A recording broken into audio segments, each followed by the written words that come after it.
একজন মানুষ যিনি আমাদেরকে পথ চলা শিখিয়েছেন, একজন মানুষ যিনি আমাদেরকে বাঙালি হিসাবে গর্ব অনুভব করতে শিখিয়েছেন, যার গান শুনে বড় হওয়া, যার কবিতা আধো আধো স্বরে উচ্চারণ করে 8 থেকে 80 বাংলা ভাষার প্রেমে পড়া, আজ সেই অমর বিশ্বকবি রবীন্দ্রনাথ ঠাকুরের জন্মদিবস উপলক্ষে আমার নিবেদন আফ্রিকা।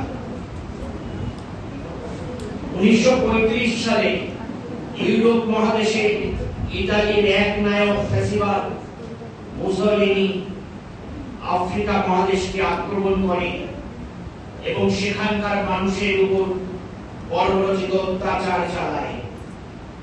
ইউরোপীয় সাম্রাজ্যবাদীদের দ্বারা আফ্রিকার উপর অন্যায় অত্যাচার রবীন্দ্রনাথকে নাড়া দিয়ে যায়।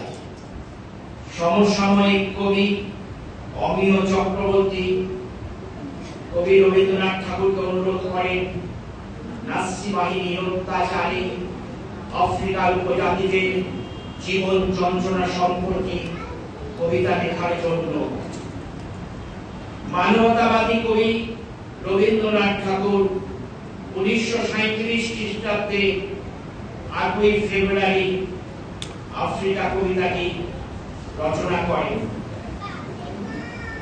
উৎভ্রান্ত সেই আদিম যুগে স্রষ্টা যখন নিজের প্রতি অসন্তোষে নতুন সৃষ্টিকে বারবার করছিলেন বিধ্বস্ত, তার সেই অধৈর্যে ঘন ঘন মাথা নাড়ার দিনে রুদ্র সমুদ্রের বাহু প্রাচীর ধরিত্রীর বুকের থেকে ছিনিয়ে নিয়ে গেল তোমাকে আফ্রিকা।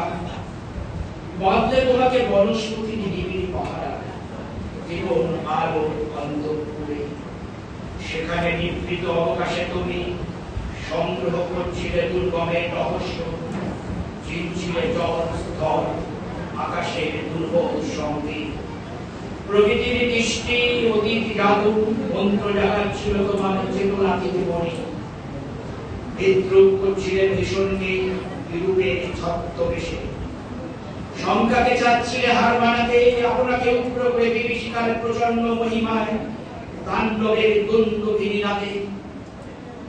হায় ছায়া পিতা কালো ঘোমটার নিচে অপরিচিত ছিল তোমার মানব রূপ উপেক্ষার আবির দৃষ্টিতে। এলো ওরা লোহার হাত করি নিয়ে নখ যাদের তীক্ষ্ণ তোমার নেকড়ে বেঁচে। এলো মানুষ ধরার দল কয়লে যারা অন্ধ তোমার সূর্য হারা অরণ্যের চেয়ে। সভ্যের পরপর লোক নগ্ন করলো আপন নির্লজ্জ অমানুষতা। তোমার ভাষাহীন ক্রন্দনে বাষ্পাকুল অরণ্য পথে পঙ্কিল হলো ধূলি তোমার রক্ত অশ্রুতে মিশে। দস্যু পায়ের কাটা মারা জুতোর তলায় বিমস্ত কাদার পিণ্ড চিরচিহ্ন দিয়ে গেল তোমার অপমানিত ইতিহাসে। সমুদ্র বাড়ি সেই মুহূর্তেই তাদের পাড়ায় পাড়ায় মন্দিরে বাজছিল পূজার ঘণ্টা। সকালে ও সন্ধ্যায় দয়াময় দেবতার নামে শিশুরা খেলছিল মায়ের কোলে। কবির সঙ্গীতে বেজে উঠছিল সুন্দরের আরাধনা।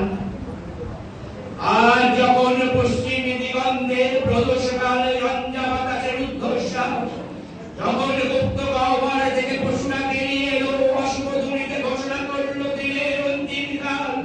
এসো যুগান্তের কবি আসন্ন সন্ধ্যার শেষ রশ্মিপাতে তারা ওই মানহারা নদীর তীরে। বলো ক্ষমা করো হিংস্র প্রলাপের মধ্যে সেই হোক তোমার সভ্যতার শেষ পূর্ণবাণী। নমস্কার।